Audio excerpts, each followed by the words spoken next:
பரலோகத்தில் இருக்கும் நமது தந்தையை தொழுது தொடங்கும் ஜெபமாலை அவள் பரிவுடன் நம்மை மீட்டருள் புரியும் மறையுரையே ஜெபமாலை.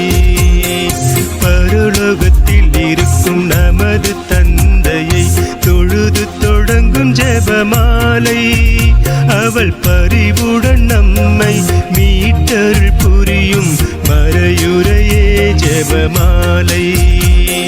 அருள் நீரை மறியே அருள் நீரை மறியே என்று வேண்டும் ஜெபமாலை. அருள் நீரை மறியே அருள் நீரை மறியே என்று வேண்டும் ஜெபமாலை. பிள்ளை குரல் கேட்டு அன்னை வீரை